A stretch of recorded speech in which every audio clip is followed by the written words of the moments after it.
Hello குட்டீஸ், praise Lord. How are you? இந்த shine time ப்ரோக்ராமில் உங்களை எல்லாரையும் மீட் பண்ணுறதுல எனக்கு ரொம்ப சந்தோஷம். நல்லா இருக்கீங்களா? ஓகே, நம்ம ஒவ்வொரு வாரமும் ஒரு சாப்டரை நம்ம தியானித்துட்டு வரோம், சரியா? இந்த வாரம் லூக்கா எழுதின சுவிசேஷம் 10ஆம் அதிகாரம். அதில் ஏசப்பா நமக்கு என்ன கொடுத்துருக்கிறாருன்றத ஒவ்வொரு வசனத்தையும் நம்ம தியானிக்கலாமா? எல்லாருமே பைபிள் கொண்டு வந்துட்டிங்களா? ஓகே, நம்ம லூக்கா எழுதின சுவிசேஷம் 10ஆம் அதிகாரத்தை நம்ம தியானிக்கலாமா? இதில் வசனம் 1-12. இதில் எதை பற்றி சொல்கிறாங்கன்னா, 70 சீஷர்களை ஏசப்பா அனுப்புகிறாரு. எங்கே அனுப்புகிறாருன்னு பார்க்கலாமா? லூக்கா எழுதின சுவிசேஷம் 10ஆம் அதிகாரம் 1-12 வாசிக்கலாமா? இவைகளுக்கு பின்பு கர்த்தர் வேறொரு 70 பேரை நியமித்து தாம் போகும் சகல பட்டணங்களுக்கும் இடங்களுக்கும் அவர்களை தமக்கு முன்னே 2 பேராக அனுப்பினார். அப்பொழுது அவர் அவர்களை நோக்கி, அறுப்பு மிகுதி, வேலையாட்களோ கொஞ்சம். ஆகையால் அறுப்புக்கு எஜமான் தமது அறுப்புக்கு வேலையாட்களை அனுப்பும்படி அவரை வேண்டிக் கொள்ளுங்கள். புறப்பட்டு போங்கள். ஆட்டுக்குட்டிகளை ஓநாய்களுக்குள்ளே அனுப்புகிறது போல இதோ நான் உங்களை அனுப்புகிறேன். பணப்பையும் சாமான் பையும் பாதரட்சைகளையும் கொண்டு போக வேண்டாம். வழியிலே ஒருவரையும் வினவும் வேண்டாம். ஒரு வீட்டில் பிரவேசிக்கிற போது இந்த வீட்டுக்கு சமாதானம் உண்டாவதாக என்று முதலாவது சொல்லுங்கள். சமாதான பாத்திரன் அங்கே இருந்தால் நீங்கள் கூறின சமாதானம் அவனிடத்தில் தங்கும். இல்லாதிருந்தால் அது உங்களிடத்திற்கே திரும்பி வரும்.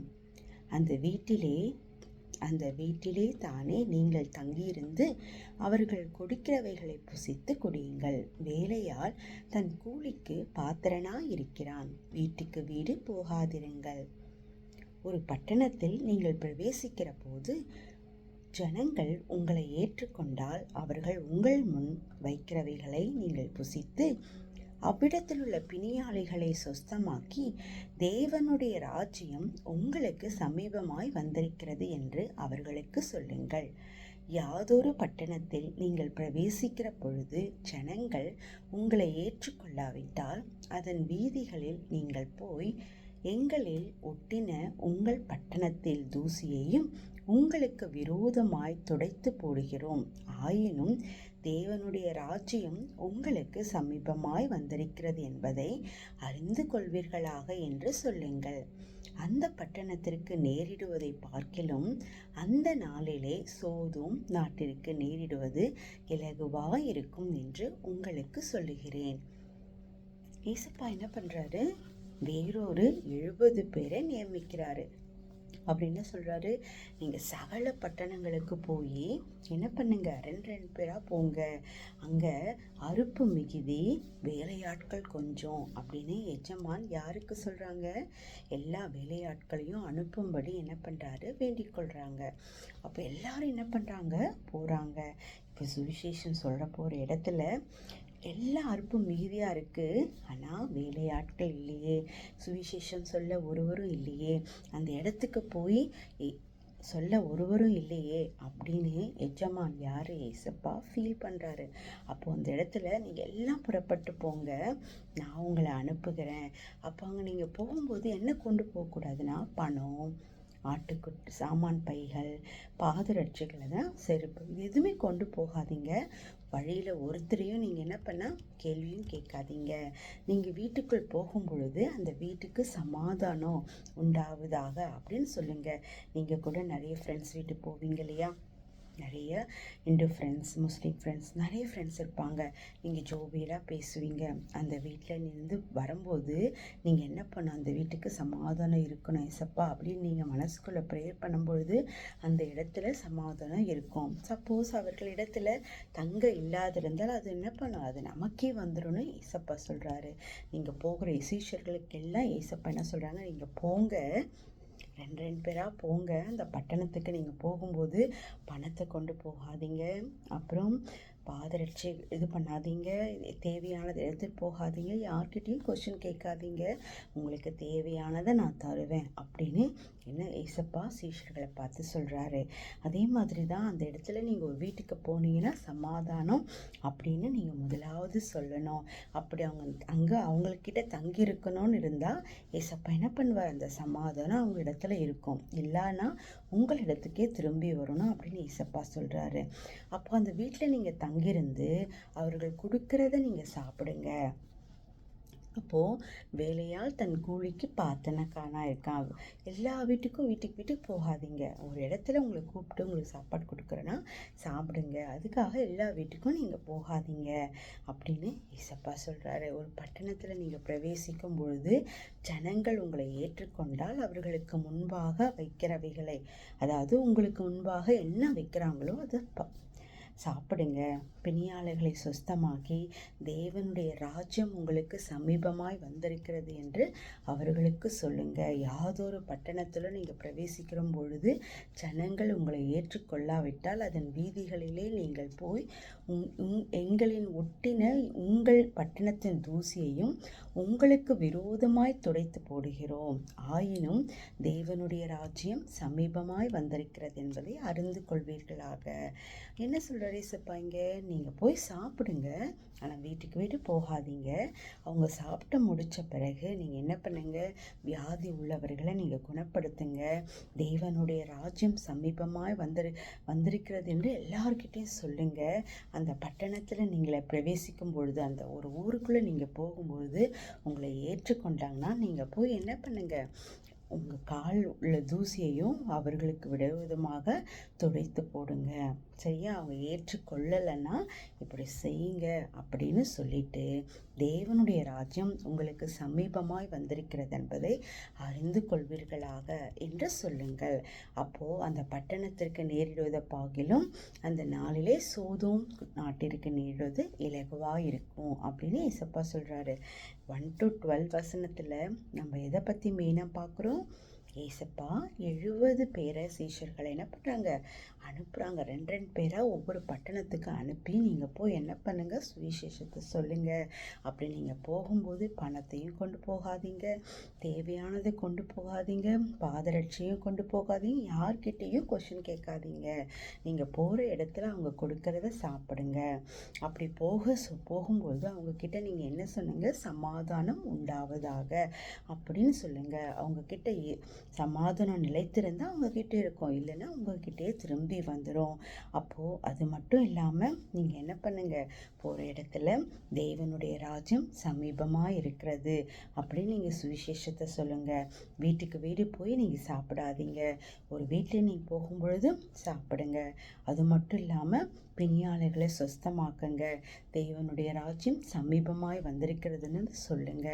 அப்போது அவங்க ஏற்றுக்கொண்டாங்கன்னா ஓகே, ஏற்றுக்கொள்ளலைன்னா அந்த பட்டணத்தினுடைய தூசி உதறி தள்ளி விட்டுட்டு என்ன பண்ணுறது, சோதோம் குமோரா ஏற்பட்ட நிகழ்ச்சி தான் இந்த பட்டணத்துக்கும் ஏற்படும் அப்படின்னு எச்சரிக்கை பண்ணணும் அப்படின்னு யார்கிட்ட சொல்கிறாங்க, சீஷர்கள்கிட்ட.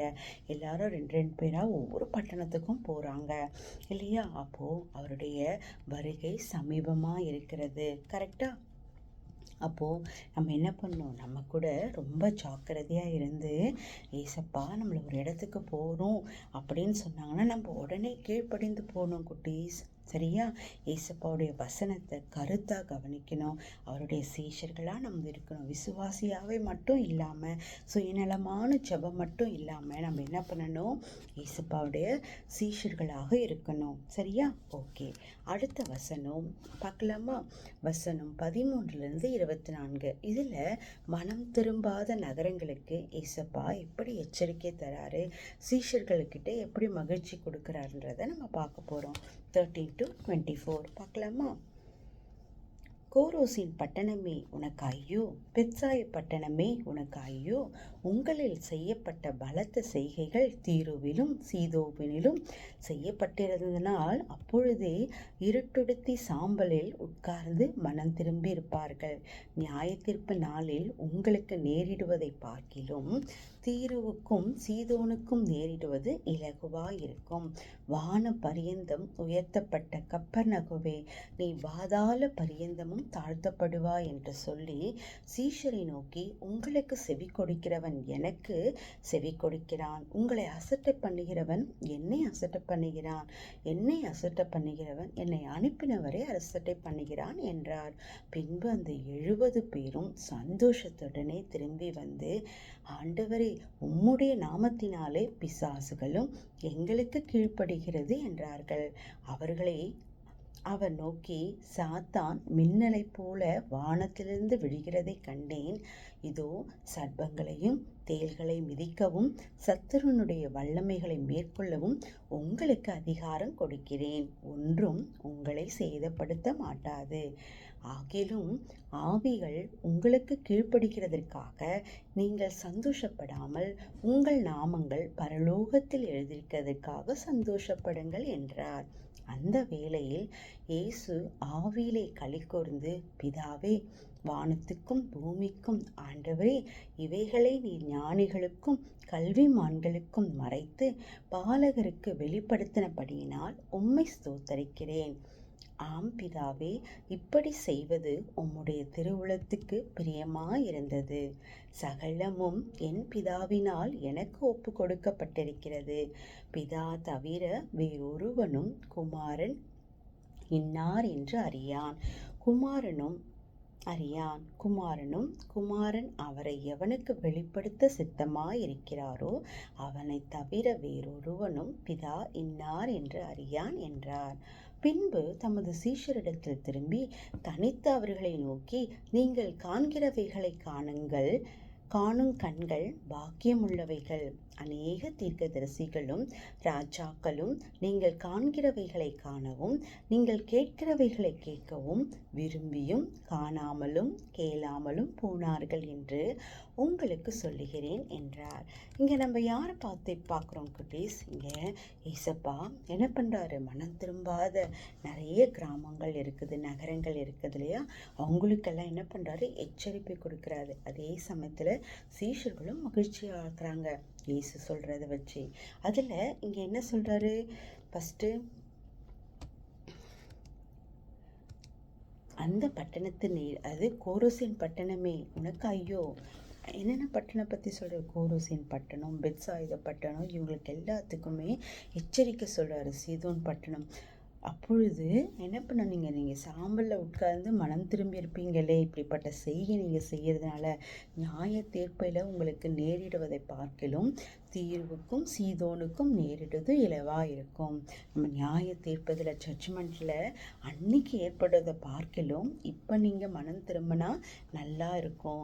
வான பரியந்தமும் உயர்த்தப்பட்ட கப்பர்நகுவே, எந்த நகரத்தை பற்றி நோக்கி சொல்வார்? கப்பர்நகுவே, பாதாள பரியந்தம் தாழ்த்தப்படுவா என்று சொல்லி சீஷர்களை நோக்கி என்ன சொல்கிறேன்னா, உங்களுக்கு செவி கொடுக்கிறவன் எனக்கு செவி கொடுக்குறான், உங்களை அசட்டை பண்ண என்ன அசட்டை பண்ணுறான், அப்போது என்னை அனுப்பினவரையும் அவங்க அசட்டை பண்ணுறாங்க. அப்போது நீங்கள் ஏசப்பா பிள்ளையாக இருந்தால் உங்களை பகைச்சா அது யார் முன்னாடி போகும்? ஏசப்பாவை பகைக்கிற மாதிரி. உங்களை அசட்டை பண்ணால் அவர் அசட்டை பண்ண மாதிரி, அவர் அனுப்பினவரை அசட்டை பண்ண மாதிரி குட்டீஸ். ஓகேவா? அப்போ அந்த 70 பேரும் என்ன பண்ணாங்க? சந்தோஷத்துடனே ஏசப்பா கிட்ட வந்து, உங்களுடைய நாமத்தினால நாங்கள் என்ன பண்ணோம்? பிசாசுகளும் எங்களுக்கு கீழ்ப்படுகிறது ஏசப்பா அப்படின்னு ரொம்ப சந்தோஷமாக யார்கிட்ட சொல்கிறாங்க? ஏசப்பா கிட்ட சொல்கிறாங்க. ஏசப்பா நமக்கு அதிகாரம் கொடுத்துருக்கிறார். இதோ, சர்ப்பங்களையும் தேள்களையும் மிதிக்கவும் சத்துருனுடைய சகல வல்லமைகளை மேற்கொள்ளவும் உங்களுக்கு நான் அதிகாரம் கொடுத்துருக்கிறேன். அது உங்களை ஒன்றும் சேதப்படுத்தாது. உங்களை பயமுறுத்தலாம். சர்ப்பம், தேள் இதெல்லாம் மிதிக்கவும் யார் அதிகாரம் கொடுத்துருக்கிறாரு? ஏசப்பா. சத்துருவினுடைய சகல வல்லமைகளையும் நீங்கள் மேற்கொள்ளணும். அதை மேற்கொள்ள யார் அதிகாரம் கொடுத்துருக்கா? ஏசப்பா கொடுத்துருக்கிறாரு. அப்போது எல்லாத்துக்குமே நம்ம பயந்தா நம்மளால் என்ன பண்ண முடியாது? இயேசுவின் பிள்ளையாக வாழ முடியாது. அடுத்தது நம்மளால் என்ன பண்ண முடியாது? செய்ய முடியாது. அப்போது சத்துருவினுடைய வல்லமைக்கு நம்ம எதிர்த்து நிற்கிறவர்களாக இருக்கணும். எல்லாவற்றையும் மிதித்து போடுகிறவர்களாக இருக்கணும். அதெல்லாம் பயமுறுத்தும் நம்மளை, ஆனால் சேதப்படுத்தாது. எப்போ நீங்கள் இயேசுவின் பிள்ளையாக இருக்கும் பொழுது ஒன்றும் உங்களை என்ன பண்ணாது? சேதப்படுத்த மாட்டாது. அப்போ ஆகிலும் ஆவிகள் உங்களுக்கு கீழ்ப்படிக்கிறதற்காக நீங்க சந்தோஷப்படக்கூடாது. உங்கள் நாமங்கள் பரலோகத்துல எழுதியிருக்கிறதற்காக சந்தோஷப்படணும். இந்த பிசாசுகளை நான் துரத்தினேன், இந்த ஆவிகளை துரத்தினேன் அப்படின்னு நீங்க சந்தோஷப்படாம, என்னுடைய நேமம் எங்க இருக்கு, என்னுடைய பரலோகத்துல ஏசப்பா எனக்காக எழுதி வச்சிருக்காரு அப்படி நீங்க சந்தோஷப்படுங்கன்னு ஏசப்பா சொல்றாரு. அப்போ ஏசப்பா என்ன பண்ணாரு, ஆவியில ரொம்ப மகிழ்ச்சி அடைந்து, பிதாவே, வானத்துக்கும் பூமிக்கும் ஆண்டவரே, இவைகளை நீர் ஞானிகளுக்கும் கல்விமான்களுக்கும் மறைத்து பாலகர்களுக்கு வெளிப்படுத்தினபடினால் உம்மை ஸ்தோத்தரிக்கிறேன் அப்படின்னு என்ன பண்ணுறாரு. அவர் ரொம்ப மகிழ்ந்து களி கூர்ந்து இப்படியாய் ஒரு வார்த்தையை அவர் சொல்கிறாரு. அப்போது சகலமும் என் பிதாவினால் எனக்கு ஒப்பு கொடுக்கப்பட்டிருக்கிறது. அப்போ பிதாவை தவிர வேறு ஒருவனும் குமாரன் இன்னார் என்று அறியான். அப்போ அவனுக்கு வெளிப்படுத்தணும்னா வேறொரு யாருக்கு வெளிப்படுத்த சித்தமாக இருக்கிறாரோ அவங்களுக்கு தான் என்ன பண்ணுவாங்க, வெளிப்படுத்துவார். அப்போது சீஷர்கள் எல்லாம் திரும்பி தனித்தனியாக போய் அவர்களை நோக்கி, நீங்கள் காண்கிறவர்களை காணுங்கள், காணும் கண்கள் எப்படிப்பட்டதாக இருக்கும்னா நீங்கள் பாக்கியவான்களாக இருப்பீங்க. அநேக தீர்க்கதரிசிகளும் ராஜாக்களும் நீங்கள் காண்கிறவைகளை காணவும், நீங்கள் கேட்கிறவைகளை கேட்கவும், நீங்கள் விரும்பி காணாமலும் கேளாமலும் போனார்கள் என்று உங்களுக்கு சொல்லுகிறேன். அப்போது இங்கே ஏசப்பா அநேக பட்டணங்களுக்கு என்ன பண்ணுறாரு, எச்சரிப்பை கொடுக்குறாரு. அது மட்டும் இல்லாமல் சீஷர்களும் என்ன பண்ணுறாங்க, இந்த பிசாசுகள் எல்லாம் எங்களுக்கு கீழ்ப்படுகிறதே அப்படின்னு சொன்னோன்னு ஏசப்பா என்ன சொல்கிறாரு, உங்களை சத்துருக்களை சகல வல்லமைகளுக்கு எதிர்த்து நிற்க நான் என்ன பண்ணியிருக்கேன், உங்களுக்கு அதிகாரம் கொடுத்துருக்குறேன், அதெல்லாம் உங்களுக்கு கீழ்ப்படுகிறதுன்னு நீங்கள் சந்தோஷப்படாதீங்க. உங்கள் நாமங்கள் பரலோகத்தில் எழுதியிருக்கிறதுக்காக நீங்கள் என்ன பண்ணணும், சந்தோஷப்படணும். அப்போது நம்ம எல்லாம் பரலோகத்தில் நம்ம ஜீவ புத்தகத்தில் எழுதியிருக்கணும்னா நம்ம இந்த பூமிக்குரிய ஆசீர்வாதங்கள் ஏசப்பா டிஃபால்ட்டாக நமக்கு தருவார். ஆனால் உலக பிரகாரமான காரியங்களில் நம்ம அதிகமாக ஈடுபடாமல் கர்த்தருக்கு ஏற்ற பிள்ளைகளாக, அவருக்கு கீழ்ப்படுகிற பிள்ளைகளாக இருக்கணும். எப்படி, பெருமைப்படக்கூடாது, பொறாமப்படக்கூடாது, பொய் சொல்லக்கூடாது, அப்போ தற்பெருமை இருக்கக்கூடாது. அப்படி வர இந்த உலகம் பாவத்தினால் நிறைந்திருக்கிறது இல்லையா, தீமையினால் நிறைந்திருக்கிறது. இதிலிருந்து தப்பித்து கொள்ள ஈசப்பா கிட்ட அந்த கிருபை நம்ம கேட்கணும். சரியா குட்டீஸ்? அது மட்டும் இல்லை, இந்த பாவத்திலேருந்து விடுதலை பெற நம்மளால முடியுமா? முடியாது. ஆனால் அவரிடத்துல கிருபை கேட்கும் பொழுது, ஏசப்பா என்ன தாழ்த்துறேன், எனக்கு இப்படிப்பட்ட பெருமை வேண்டாம், நான் என்ன செய்தாலும் உம்முடைய நாம மகிமைக்கென்று நான் செய்ய எனக்கு உதவி செய்யும். அவர் தானே நம்மளை ஆசீர்வதிக்கிறார், அவர்கிட்ட நம்ம வஞ்சிக்கலாமா? நம்ம செய்யறத உற்சாகத்துடன் செய்யணும். அது 4 பேர்கிட்ட பெருமையாக பேசணும்னா அதில் ஒரு பலனும் இல்லையே. கரெக்டாக? அப்போது அதில் நம்மளை பாவம் பண்ணுறோம் இல்லையா, அப்படிப்பட்ட பாவங்களை எனக்கு விடுதலை தாங்க ஏசப்பா அப்படின்னு நம்ம என்ன பண்ணணும், நம்மளை தாழ்த்தி அவரிடத்துல ஒப்பு கொடுக்கணும். சரியா? அடுத்தது நம்ம வசனம் 25-37 இதில் எதை பற்றி சொல்கிறாங்கன்னா, நல்ல சமாரியனுடைய உண்மை. கண்டிப்பாக இதை நீங்கள் வாசிச்சிருப்பீங்க. நம்ம வாசிக்கலாமா? 25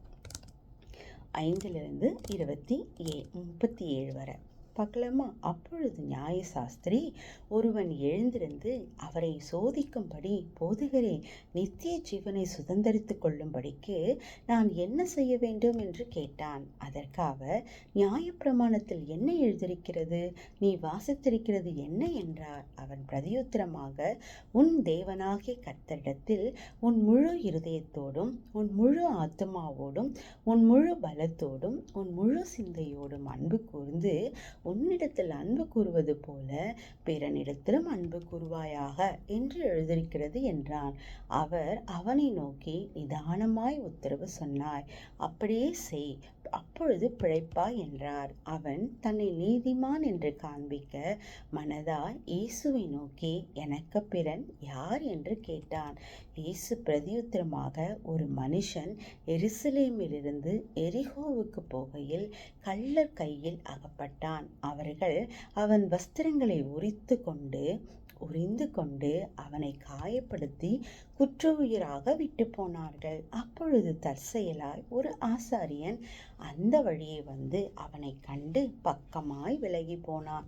அப்படியே ஒரு லேவியனும் அந்த இடத்துக்கு வந்து அவனை கண்டு பக்கமாய் விலகி போனான். பின்பு சமாரியன் ஒருவன் பிரயாணமாய் வருகையில் அவனை கண்டு மனதுருகி கிட்ட வந்து அவனுடைய காயங்களில் எண்ணெயும் திராட்சரசமும் வார்த்து காயங்களை கட்டி அவனை தன் சுய வாகனத்தின் மேலே ஏற்றி சத்திரத்துக்கு கொண்டு போய் அவனை பராமரித்தான். மறுநாளிலே தான் புறப்படும் போது 2 பணத்தை எடுத்து சத்திரன் கையில் கொடுத்து, நீ இவனை விசாரித்துக்கொள், அதிகமாய் ஏதாகிலும் இவனுக்காக செலவழித்தால் நான் திரும்பி வரும்போது அதை உனக்கு தருவேன் என்றான். இப்படி இருக்க கள்ளர் கையில் அகப்பட்டவனுக்கு இந்த 3 பேரில் எவன் பெறனாயிருந்தான், உனக்கு எப்படி தோன்றுகிறது என்றார். அதற்கு அவன், அவனுக்கு இரக்கம் செய்தவனே என்றான். அப்பொழுது இயேசு அவனை நோக்கி, நீயும் போய் அந்தபடியே செய் என்றார். என்ன குட்டீஸ், நம்ம இங்கே யாரை பற்றி பார்க்குறோம்? என்ன பண்ணுறோம்? நல்ல சமாரியனுடைய உண்மைகளை பற்றி நம்ம என்ன பண்ணுறோம்? பார்க்குறோம். இதில் நியாயசாஸ்திரி ஒருவன் வந்து என்ன பண்ணுறாங்க? சோதிக்கும்படி நித்திய ஜீவனை சுதந்திர கொள்ளும்படி நம்ம என்ன செய்யணும் இசப்பா அப்படியே கேட்குறாங்க. ஒரு நியாயசாஸ்திரி ஒருவன் வந்து யாரை கேட்குறாங்க? இசப்பா கிட்ட கேட்குறாங்க. நித்திய ஜீவனை சுதந்திர கொள்ள நான் என்ன செய்யணும் இசப்பா அப்படின்னு கேட்குறாங்க. அப்போ அவனுக்கு பிரதியுத்தரமாக இசப்பா சொல்கிறாரு, உன் தேவனாகிய கர்த்தரிடத்துல நீ எப்படி இருக்கணும்னா முழு இருதயத்தோடு, முழு ஆத்மாவோடு, முழு பலத்தோடு, உன் முழு சிந்தையோடும் அன்பு கூர்ந்து அவனிடத்தில் அன்பு கூறுவது போல நீ என்ன பண்ணணும்? பிறனிடத்திலும் அன்பு கூறணும் என்று எழுதியிருக்கிறதே என்று சொன்னான். அப்போ இசப்பா அப்படி சொன்ன உடனே அவன் நிதானமாய் உத்தரவு சொன்னான், அப்படியே செய், அப்பொழுது பிழைப்பா என்றார். அப்போ அந்த நீதிமான என்று காண்பிக்க மனதாய் இயேசுவை நோக்கி, எனக்கு பிறன் யார் என்று கேட்டான். இயேசு பிரதியுத்தரமாக, ஒரு மனுஷன். அப்போது ஏசப்பா ஒரு ஸ்டோரியை அவருக்கு சொல்கிறாரு. ஒரு மனுஷன் எருசலேமிலேருந்து எரிகோவுக்கு போகிறான். அவன் கள்ளர் குகையில் அகப்பட்டான். அப்போது அவனுடைய வஸ்திரங்கள், அதாவது துணியெல்லாம் என்ன பண்ணது, எடுத்துக்கொண்டு அவனை காயப்படுத்தி என்ன பண்ணாங்க? ரோட்லேயே போட்டுறாங்க. அப்போது தற்செயலாக அங்கே வந்து ஒரு ஆசாரியன் வரான். அந்த ஆசாரியன் வருது, அந்த மனுஷனுடைய காயங்களை பார்த்து என்ன பண்ணால் விலகி வேறொரு வழியாக அவன் விலகி போகிறான். மறுபடியும் ஒரு லேவியன் வரான். அவனும் என்ன பண்ண பார்த்துட்டு விலகி போகிறான். அப்புறம் சமாரியன் ஒருவன் வரான். அப்போ அவன் என்ன பண்ணுறான்? அதை பார்த்த உடனே அவங்க அடிப்பட்டதை கிடஞ்ச பார்த்த உடனே மனதுருங்கி அவன் கிட்ட போய் அவன் காயங்களை எண்ணெயினாலும் திராட்சரசனாலும் காயங்களை கட்டி என்ன பண்ணுறாங்க? அவன் கொண்டு வந்த வாகனம், அதாவது ஒரு குதிரையோ ஏதோ கொண்டு வந்திருப்பாங்களே, அந்த வாகனத்தில் ஏற்றி அவங்க என்ன பண்ணுறாங்க? பராமரிக்கிறாங்க. புறப்படும்போது ஒரு 2 ரூபா அந்த பணத்தை எடுத்து அந்த சத்திரன் கையில் கொடுக்குறான். நீ இவனை விசாரித்துக்கொள்ளு, நான் இவனுக்காக நான் செலவழித்தா நான் திரும்பி வரும்போது நான் உனக்கு தரேன். நீ என்ன பண்ண? அந்த சத்திரக்காரன்கிட்ட அவனை விட்டுட்டு நீ இவனுக்கு தேவையானதெல்லாம் பாரு, இவனுக்கு என்ன செலவாகுதோ அதை நான் என்ன பண்ணுறேன்? கொடுக்குறேன் அப்படின்னு சொல்லிட்டு போகிறாங்க. அப்போ ஏசப்பா அவர்கிட்ட கேட்குறாங்க, இந்த 3 பேரில் கள்ளர் குகையில் அகப்பட்டவனுக்கு இந்த 3 பேரில் எவன் பெறனா இருந்தான், உனக்கு எப்படி தோணுது அப்படின்னு கேட்குறாங்க. அப்போ அவர் சொல்கிறாரு, யார் அவருக்கு இரக்கம் செஞ்சாங்களோ அவங்க தான். அப்போ ஏசப்பா சொல்கிறாரு, நீயும் போய் அதேபடி செய், நீயும் மற்றவங்க மேலே என்ன பண்ணு? இரக்கமாக இரு அப்படின்னு சொல்கிறாரு. அப்போ நம்ம எப்படி இருக்கோம் குட்டீஸ்? நம்மளும் சம்டைம்ஸ் என்ன பண்ணுறோம்? பார்த்தும் பார்க்காம போகிறோம். பல காரியங்களை இது எதுக்கு எனக்கு வம்பு அப்படின்னு போகிறோம். ஆனால் உன் கூட இருக்கிறவங்களுக்கும் உன்கிட்ட உதவி கேட்குறவங்களுக்கும் உன்னால் இயன்றதை நீ செய். ஏசப்பா கடன் வாங்கி செய்யணும்னு சொல்லலை, ஆனால் உன்னால் எது முடியுமோ அதை அவங்களுக்கு உற்சாகமாக செய்யன்னு ஏசப்பா சொல்கிறாரு. சரியா குட்டீஸ்? ஏசப்பா அந்த சமாரியன் போல் நம்ம மனதுருகி நம்மளுக்கு உதவின்னு கேட்குறவங்க கிட்ட நம்ம உதவி செய்யணும். சரியா? இயேசுவின் பிள்ளையா இந்த உலகத்தில் பூமியில் இருக்கிறவரையிலும் நற்கிரிகைகளை செய்கிறதுல தேறினவர்களாகவும் நீங்கள் இருக்கணும். அதுதான் ஏசப்பாவுக்கு பிரியமான பிரதி. நான் பணக்காரன், நான் இப்படி இருக்கு, நான் ஏன் ஸ்டேட்டஸ் என்ன ஆகிறது அப்படின்னு சொல்கிறதுக்கு பதிலாக தன்னை தாழ்த்தி, நான் ஏசப்பா பிள்ளை, என் மேலே அவர் மனதுருகி என் பாவங்களை மன்னித்து சிலுவையில் என் பாவங்களெல்லாம் கழுவி இன்னைக்கு நான் இயேசுவின் பிள்ளையாக இருக்கிறேன்னா அவருடைய கிருபை இல்லையா? என் மேலே அவர் மனதுருகின மாதிரி நானும் என்ன பண்ணும், மற்றவங்க மேலே மனதுருங்கி என்றதை நான் உதவி செய்யணும், என்றதை மற்றவங்களுக்கு உதவி செய்யணும், இல்லாதவங்களுக்கு உதவி செய்யணும். அந்த கிருபை எனக்கு தாங்க ஏசப்பா. இன்னைக்கு நீங்கள் கேட்குறீங்களா? ஓகே குட்டீஸ். அடுத்தது வசனம் 38 42. பின்பு அவர்கள், இங்கே நம்ம யாரை பார்க்குறோன்னா மார்த்தாலும் மரியாளை பற்றி பார்க்குறோம். பின்பு அவர்கள் பிரயாணமாய் போகையில் அவர் ஒரு கிராமத்தில் பிரவேசித்தார். அங்கே மார்த்தாள் என்னும் பேர் கொண்ட ஒரு ஸ்திரீ அவரை தன் வீட்டிலே ஏற்றுக்கொண்டாள். அவளுக்கு மரியாள் எனப்பட்ட ஒரு சகோதரி இருந்தாள். அவள் இயேசுவின் பாதருகே உட்கார்ந்து அவருடைய வசனத்தை கேட்டுக்கொண்டிருந்தாள். மார்த்தாளோ பற்பல வேலைகளை செய்வதில் மிகவும் வருத்தமடைந்து அவரிடத்தில் வந்து, ஆண்டவரே, நான் தனியே வேலை செய்யும்படி என் சகோதரி என்னை விட்டு வந்திருக்கிறது குறித்து உமக்கு கவலை இல்லையா? எனக்கு உதவி செய்யும்படி அவளுக்கு சொல்லும் என்றாள். இயேசு அவளுக்கு பிரதியுத்தரமாக, மார்த்தாளே, நீ அநேக காரியங்களை குறித்து கவலைப்பட்டு கலங்குகிறாய். தேவையானது ஒன்றே. மரியாள் தன்னை விட்டு எடுபடாத நல்ல பங்கை தெரிந்து கொண்டாள் என்றார். இங்கே நம்ம யாரை பார்க்குறோம்? மார்த்தாளும் மரியாளும் 2 சகோதரிகள் இருக்கிறாங்க. மார்த்தாள் எப்போ பார்த்தாலும் எதையா குறித்து கவலை கொண்டே இருப்பா, வீட்டு வேலைகளை குறித்து கவலை கொண்டு இருப்பா. ஆனால் மரியாள் இயேசுவின் பாத அருகே உட்கார்ந்து, மரியாள் யாரு? அவளுடைய சகோதரி. இயேசுவின் பாதத்தின் அருகே உட்கார்ந்து அவருடைய வசனத்தை கேட்டுக்கொண்டிருந்தார். இதை பார்த்த மார்த்தாளுக்கு ஒரே கவலை. ஏசப்பா கிட்ட போய் கம்ப்ளைண்ட் பண்ணுறா, ஏசப்பா நான் எல்லா வேலையும் செய்கிறேன், அவள் என்ன பண்ணுறா, நான் தனியே வேலை செய்யும்படி என்னை விட்டு உங்ககிட்ட இருக்கிற உங்களுக்கு கவலை இல்லையா அப்படின்னு ஏசப்பா கிட்டே கேட்குறா. அப்போது ஏசப்பா சொல்கிறாரு, மார்த்தாளே, நீ ஏன் அநேக காரியங்களை குறித்து கவலைப்பட்டு கலங்குகிறாய்? தேவையானது ஒன்றே. மரியாள் என்ன பண்ண, தன்னை விட்டு எடுபடாத நல்ல பங்கை தெரிந்து கொண்டா. அப்போது நம்ம எப்படி இருக்கணும்? நம்ம வீட்டில் எவ்வளோ வேலை இருந்தாலும் அவருடைய பாதத்தில் நம்ம அமரணும், வசனங்களை தியானிக்கணும், அவரோடு பேசணும், ஜெபத்தின் மூலமாக பேசணும், வசனத்தின் மூலமாக அவரோடு இடைப்படணும். அவர் நம்மளோடு இடைப்படுவார். அப்போ அவருக்குன்னு நீங்கள் டைம் கொடுக்கும் பொழுது அதுதான் கர்த்தருக்கு பிரியமானது.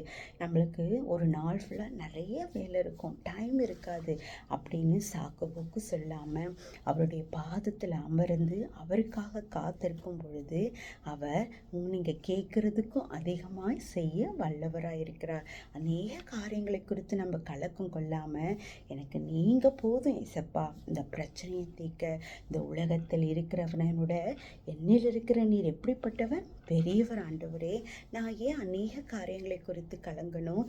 எனக்காக ஆலோசனை தருகிறவர் நீர். நான் உங்கள் சமூகத்தில் காத்திருக்கேன்ப்பா. இந்த பிரச்சனைக்கு எனக்கு ஒரு சொல்யூஷனை தாங்க, நீங்கள் அதில் எனக்கு ஆலோசனை தாங்கன்னு முதலாவது நம்ம வேதத்தை தியானிக்கணும். வேதத்தில் பேசும்பொழுது இயேசுப்பா உங்களோட பேசுவார். ஜெபத்தின் மூலம் நீங்கள் அவரோடு பேசும்பொழுது அவர் பேசுகிறத உங்களால் என்ன பண்ண முடியும்? உணர முடியும். ஓகேவா? ஸோ இன்னைக்கு நம்ம எதை பற்றி பார்த்தோம்? லூக்கா எழுதின சுவிசேஷம் 10ஆம் அதிகாரத்தில் 4 காரியங்களை குறித்து தியானித்தோம். 70 சீஷர்களை என்ன பண்ணுறாரு? அவர் அனுப்புகிறாரு, நிறைய கிராமங்களுக்கு அனுப்புகிறாரு. அப்புறம் எச்சரிப்பை கொடுக்குறாரு. அப்போ சீஷர்களும் என்ன பண்ணுறாங்க? மகிழ்கிறாங்க. நல்ல சமாரியனை பற்றி நம்ம பார்த்தோம். சமாரியனை போல நம்ம மனதுருகி மற்றவங்களுக்கு இரக்கம் பாராட்டுகிறவர்களாக இருக்கணும். அப்புறம் மார்த்தாள் மரியாளை பற்றி நம்ம தியானித்தோம். மரியாளை போல தேவனுடைய பாதமே நம்ம என்ன பண்ணணும், காத்திருக்கணும். அவருக்காக காத்திருக்கணும். மார்த்தாளை போல அநேக காரியங்களை குறித்து கலக்கம் கொள்ளாமல், மரியாளை போல தன்னை விட்டு எடுபடாத நல்ல பங்கை எப்படி மரியாளை தெரிந்து கொண்டாலோ அதே மாதிரி நம்ம என்ன பண்ணோம், தெரிந்து கொள்ளப்பட்டவர்களாக இருக்கணும். சரியா குட்டீஸ்? இந்த நிகழ்ச்சி உங்களுக்கு ஆசீர்வாதமாக இருந்திருக்கும் நான் விசுவாசிக்கிறேன். இப்போ நம்ம அதுக்காக ப்ரேயர் பண்ணலாமா? Close your eyes. அன்பின் பரலோக தகப்பனே, இந்த அருமையான வேலைக்காக ஸ்தோத்திரம்பா. இந்த ஷைன் டைம் ப்ரோக்ராம் பார்க்கிற ஒவ்வொரு குட்டீஸ்களையும் பெரியவர்களையும் உங்கள் ரத்த கோட்டைக்குள்ளே மறைத்து ஜெபிக்கிறேன்ப்பா. ஆண்டவரே, மரியாளை போல தன்னை விட்டு எடுபடாத நல்ல பங்கை நாங்கள் தெரிந்து கொள்ள எங்களுக்கு உதவி செய்யுங்க. சமாரியனை போல நாங்கள் மனதுருகி மற்றவர்களுக்கு உதவி செய்கிறவர்களாக இந்த பூமியில் உள்ள வர நற்கிரிகைகள் செய்கிறதுல சோர்ந்து போகாமல் இருக்க எங்களை ஒப்பு கொடுக்குறோம்ப்பா. எங்களுக்கு அந்த கிருபை தாங்க ஆண்டவரே.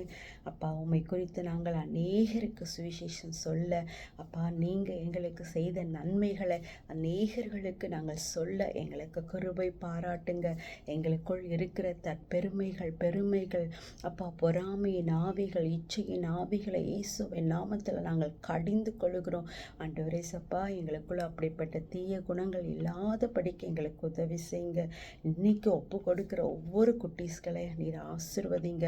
பிள்ளைகள் வளர்ப்பில் ஒரு பெரிய சேலஞ்சை எதிர்பார்த்து கொண்டிருக்கிற அப்பாக்கு ஆண்டவரே சப்பா, கஷ்டப்படுகிற ஒவ்வொரு பேரண்ட்ஸுக்கு விசேஷத்தை ஞானத்தை கொடுங்கப்பா. பிள்ளை வளர்ப்பில் அப்பா உம்மை குறித்து போதிக்க அவர்களுக்கு வேத அறிவு ஞானத்தை அப்பா கிருபை தாங்க ஏசப்பா. நீங்கள் அப்படி செய்கிறதற்காக ஸ்தோத்திரம். எங்கள் குறைவுகளை மன்னித்து எங்களுக்கு அற்புதம் செய்கிறவரே ஸ்தோத்திரம். இயேசுவின் நாமத்தில் ஜெபிக்கிறோம் நல்ல பிதாவே, ஆமேன். பிரைஸ் தி லார்ட் குட்டீஸ். இன்னைக்கு நீங்கள் என்ன பண்ணணும், இந்த இதை நீங்கள் தியானிக்கணும். லூக்கா எழுதின சுவிசேஷம் 10ஆம் அதிகாரத்தை நீங்கள் இன்னைக்கு தியானிக்கணும். சரியா? ஓகே குட்டீஸ், நெக்ஸ்ட் வீக் நம்ம பார்க்கலாம். Praise the Lord. God bless you.